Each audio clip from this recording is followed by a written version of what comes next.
Hello and welcome back to our journey through the Scriptures. Today we're diving into Deuteronomy chapters 15 and 16. And let me tell you, these chapters are packed with profound principles about generosity, justice, and joyful celebration. They might have been written thousands of years ago, but their relevance for us today is truly astounding. Let's start with chapter 15. Moses introduces a radical concept for its time: the year of release.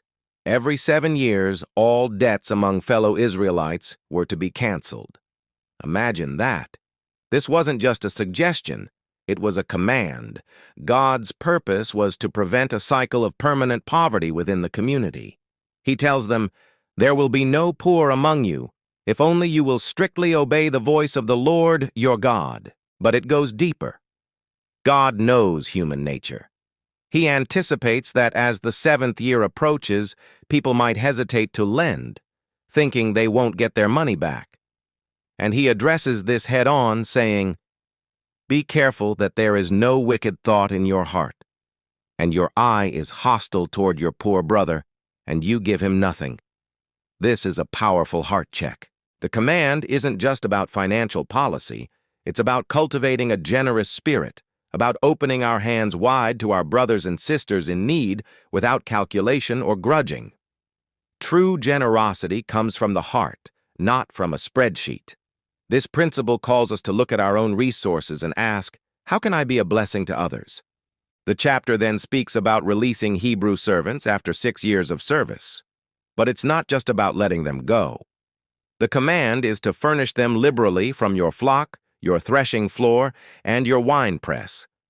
Basically, send them off with a generous starter pack for their new life of freedom. Why? You shall remember that you were a slave in the land of Egypt, and the Lord your God redeemed you.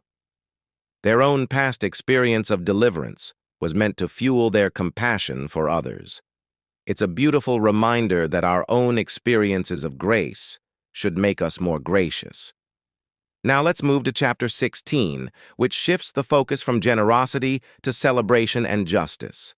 Moses lays out the 3 great annual festivals: the Passover, the Feast of Weeks, and the Feast of Tabernacles. These weren't just parties, they were appointments with God. 3 times a year, all the men were to appear before the Lord at the place he would choose. The Passover, of course, commemorated the Exodus from Egypt, the foundational act of God's salvation for Israel. It was a yearly, tangible reminder of their miraculous freedom. Then comes the Feast of Weeks, or Pentecost, which was a harvest festival celebrating the bounty of the land God had given them. And finally, the Feast of Tabernacles, where they would live in temporary shelters to remember their 40 years of wandering in the wilderness, completely dependent on God's provision. A key instruction for these feasts is found in verse 16. They shall not appear before the Lord empty-handed. Everyone was to bring a gift in proportion to the blessing the Lord had given them. This wasn't about God needing their stuff. It was about cultivating gratitude and acknowledging that everything they had was a gift from Him. Giving was an act of worship, a joyful response to God's goodness. And notice the emphasis on joy. Verse 14 says, "And you shall rejoice in your feast." These were meant to be times of profound communal joy. Finally, chapter 16 closes with a vital instruction on leadership. Moses commands them to appoint judges and officials who will judge the people with righteous judgment.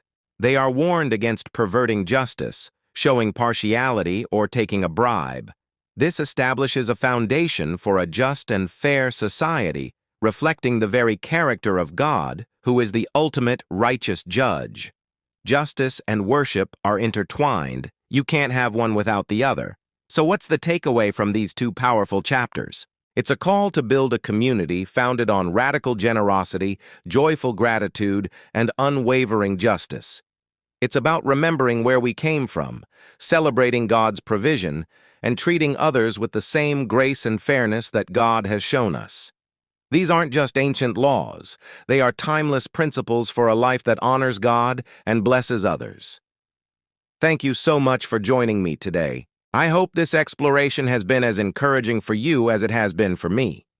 If you found this helpful, please give this video a thumbs up, subscribe for more content, and hit that notification bell. I'd love to hear your thoughts in the comments below. Until next time, may you live with an open hand and a grateful heart.